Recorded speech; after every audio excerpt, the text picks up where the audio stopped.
မိုဘိုင်းလေးချက်ရဲ့အတိတ်ကအမှတ်တရများနံပါတ်1အပြိုင်ဆိုင်လူခဲ့ရတဲ့ကျွန်တော်တို့ promo diamond ပဲဖြစ်ပါတယ်။အရင်အချိန်က promo diamond တွေလာပြီဆိုရင်အခုလို daily တက်နဲ့ဝင်ယူခဲ့ရတာမျိုးတော့မဟုတ်ပါဘူးဗျာ။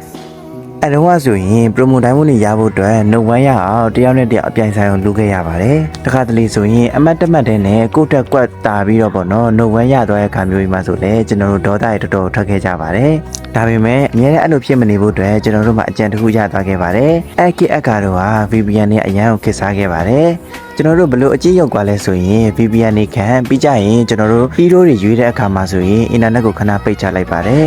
အင်တာနက်ပြန်ပွင့်လာပြီဆိုတာနဲ့သိကြပါတယ်အဲ့ဒါကျွန်တော်တို့ဘောဆာဘာကိုရောက်သွားခဲ့ပြီပေါ့နော်အဲ့လိုဘောဆာဘာကိုရောက်သွားခဲ့ရင်တော့ကျွန်တော်တို့ဘယ်သူနဲ့မှကြိုင်စရာမလိုတော့ဘဲနဲ့ AC တယောက်တည်းပဲယူသွားလို့ရပါတယ်အများနဲ့နှုံဝမ်းရနေခဲ့ပြီနောက်ဆုံးမှာတော့ promo diamond တွေလည်းအများကြီးရသွားခဲ့ပါတယ်အခက်အခဲဆိုရင်6စတန်းအောင်တောင်မှ promo diamond နဲ့ဝယ်လို့ရခဲ့ပါတယ်တချို့အမှတ်တရလေးရလည်းကျွန်တော်တို့ယခုအချိန်မှာတော့ပြန်ပြီးတော့မရနိုင်တော့ပါဘူးဗျာ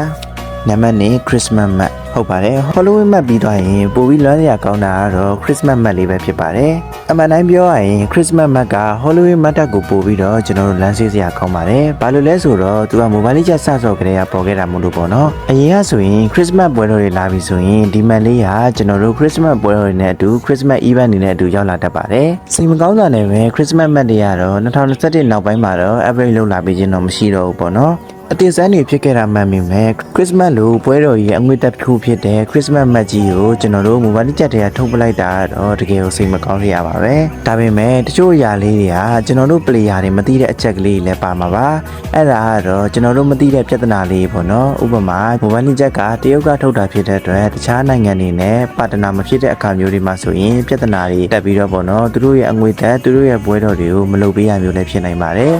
ဒါကတော့အနည်းဆက်ဆုံးဖြစ်တဲ့အကြောင်းအရာတစ်ခုလိုပဲကျွန်တော်ထင်ပါတယ်။ဒါကြောင့်လည်းဒီထက်ကဘယ်တစ်ခုအလွမ်းဆုံးလဲဆိုတာကိုကျွန်တော်တို့ပြန်ပြီးတော့ဆွေးနွေးသွားလို့ရပါတယ်။